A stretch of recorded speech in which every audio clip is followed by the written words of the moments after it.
Welcome back to another video. This is Tevin from livinglifecustom.com. In today's video, I'll be covering a custom beanie hat, and what I'll be using is a light reflective heat transfer vinyl, which will be applied on the front section of the beanie. So you'll need your cutout, an X-Acto knife, and also your beanie. So in this part of the video, what I'm doing is importing the file that I'm going to use, which is my logo, just to use as an example.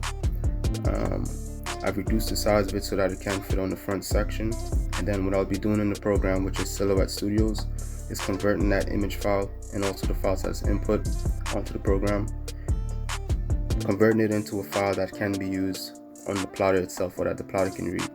But before doing this as well, I should measure my beanie, which I'm doing here in this clip. What I've done was just double check the size of it, so once I'm done editing, it can actually fit onto the front section of the beanie.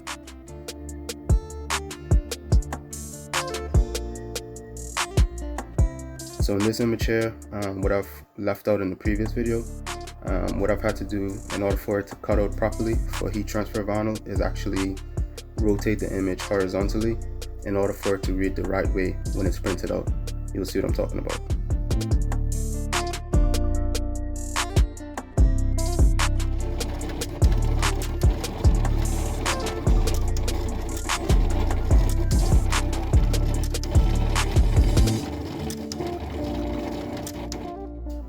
So this is the end result of the design after I've cut it out on the plotter.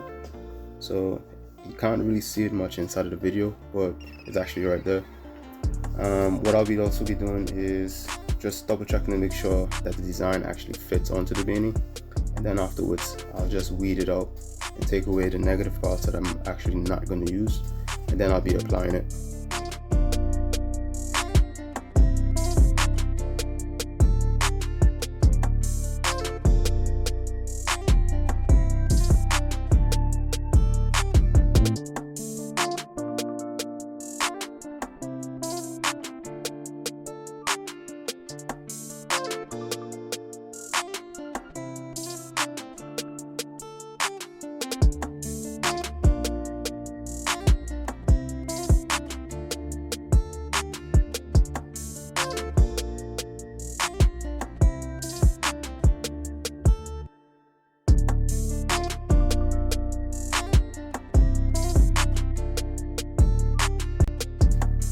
This is the end result after weeding the HTV vinyl.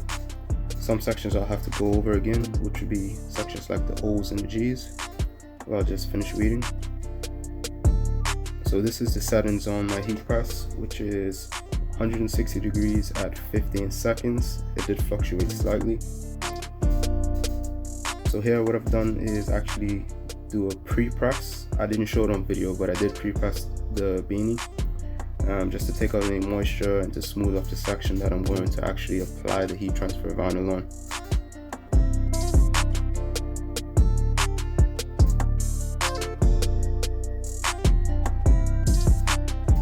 So once again, just showing you, just double checking that it fits properly, the sizing is correct.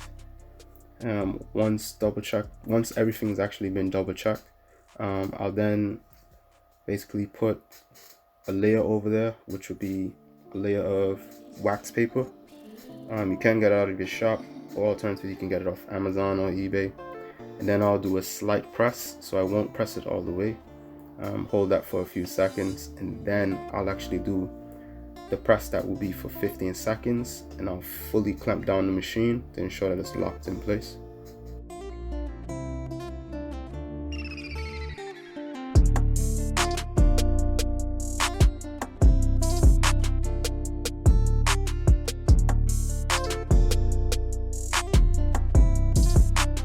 Alright, so the press is complete.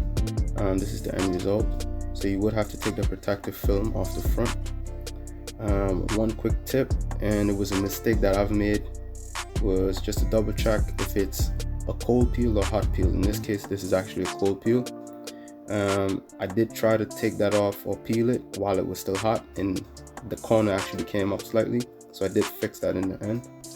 Alternatively, I did let it cool off and then I peeled, and it came right off without any issues. So keep in mind, pay attention if it's cold peel or hot peel for whichever transfer vinyl that you're using. So in the end of this video, I'll basically show you how it looks, which would be like a flash test. And thanks for watching. Don't forget to comment, subscribe, and if you have any questions, just leave it in the comment section.